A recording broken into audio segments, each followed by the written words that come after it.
Apa yang akan terjadi kalau setiap orang atau binatang yang berada dekat dalam jarak tertentu dengan kamu, maka dia akan mati? Kejadian ini dialami oleh seorang pria bernama Liam dalam film yang berjudul Radius.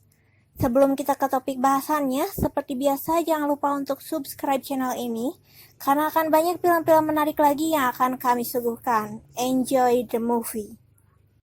Seorang pria terbangun dengan darah yang bercucuran di kepalanya. Dia mencoba meminta pertolongan dari mobil yang lewat.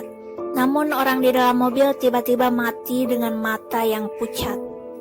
Setelah meminta bantuan melalui ponselnya, dia menyadari bahwa dia tidak tahu di mana dia berada atau siapa namanya.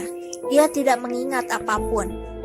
Saat memeriksa dompetnya, dia mengetahui namanya Liam Hatwheel. Dia juga melihat burung yang tiba-tiba jatuh dan mati.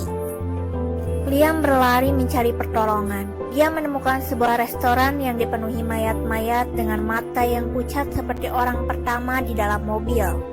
Liam mengira ini sebuah fenomena virus, lalu menyobek lengan bajunya untuk dijadikan masker. Dia mencoba mencari alamat rumahnya dengan berbekal kartu tanda pengenal. Setelah sampai di rumah, dia melihat seorang petani di luar rumahnya. Dia mencoba memperingatkan, namun petani itu malah menghampiri Liam dan dia pun tergeletak mati. Lalu mencoba keluar rumah dan mendekati seekor burung gagak. Namun burung gagak itu tiba-tiba langsung mati. Dia mengukur jarak antara dia dan burung gagak itu. Beberapa polisi datang ke rumahnya. Liam tidak ingin menemui mereka karena mulai menyadari keanehan tentang dirinya.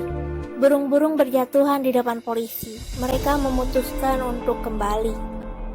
Pagi harinya dia melihat seorang wanita datang mencarinya. Liam awalnya ragu untuk menemuinya karena takut wanita itu akan mati ketika berada di dekatnya.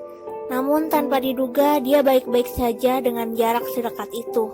Wanita itu mengatakan dia berada dalam truk yang sama dengan Liam saat kecelakaan itu. Dan dia juga tidak mengingat apapun. Liam melihat seekor anjing mendekati dirinya dan dia tidak mati. Liam sedikit mengingat sebuah tempat yang mereka datangi. Mereka pun pergi ke sana untuk mencari informasi. Orang-orang memanggilnya wanita Jendu atau orang tanpa identitas. Saat sampai di sana, Jen mengingat sesuatu. Dia pernah membuang sebuah kertas ke bawah jembatan. Mereka pun melanjutkan perjalanan ke tempat kecelakaan terjadi. Liam dan Jen amat terkejut ketika melihat lokasi kecelakaan membentuk sebuah lingkaran yang besar seperti terbakar api. Liam memberitahu Jen tentang keanehan yang terjadi padanya. Jika seseorang mendekatinya, maka dia akan mati. Namun Jen malah ketakutan dan lari. Seorang polisi datang, dia mempertanyakan apa yang terjadi. Namun saat Jen telah menjauh, polisi itu pun mati. Jen semakin ketakutan. Liam mencoba menjelaskan kepada Jen.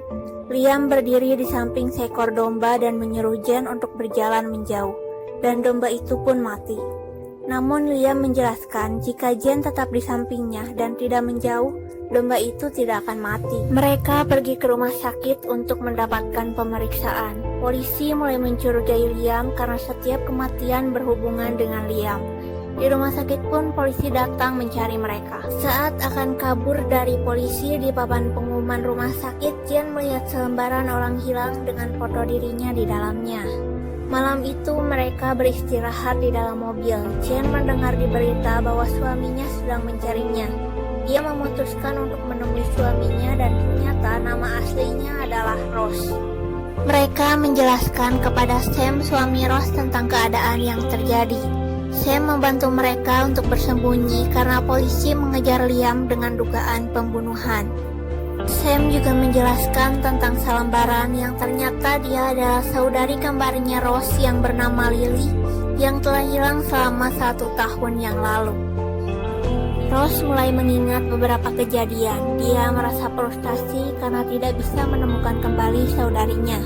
Untuk itu, malam itu dia berdiri di tepi jembatan hendak bunuh diri. Namun Liam datang mencoba menghentikannya dan mengajaknya pergi dengannya. Para polisi datang ke rumah Sam. Mereka mencoba memisahkan Liam dan Rose, dan tentu saja mereka semua mati. Sam membantu mereka untuk kabur. Mereka berencana pergi ke tempat yang ada di dalam ingatan Liam. Di perjalanan mereka melihat berita di televisi tentang peristiwa kosmik yang tidak biasa terjadi.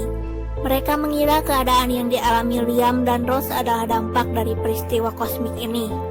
Ketika meninggalkan pom bensin, tampak sebuah mobil mengikuti mereka dari belakang. Akhirnya mereka tiba di sebuah pondok yang ada di dalam ingatan Liam. Saat Liam sedang berjalan-jalan, Rose menemukan sebuah buku di tungku pembakaran. Di dalamnya ada foto-foto selembaran gadis-gadis yang hilang, dan salah satunya saudaranya Lily.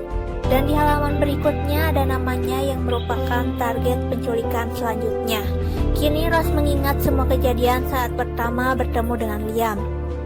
Dia hendak diculik, namun mobilnya mengalami kecelakaan dan tiba-tiba petir itu datang menghantam mereka. Di saat yang sama, Liam juga mulai mengingatnya. Rose menodongkan senjata kepada Liam. Dia benar-benar marah. Beberapa berandalan dari pom bensin tadi telah tiba. Mereka menyebut Liam seorang teroris. Beberapa orang memisahkan Liam dari Rose dan membuat orang itu mati. Rose berusaha kabur, namun satu orang yang tersisa berhasil menembak Rose. Liam membawanya ke rumah sakit, dan karena tidak ingin banyak nyawa lagi yang mati, ketika dia dipisahkan dengan Rose, akhirnya Liam memutuskan untuk menembak dirinya sendiri. Nah, jadi itu dia pembahasan filmnya. Sangat disayangkan sekali si pemeran utama justru harus mati ya.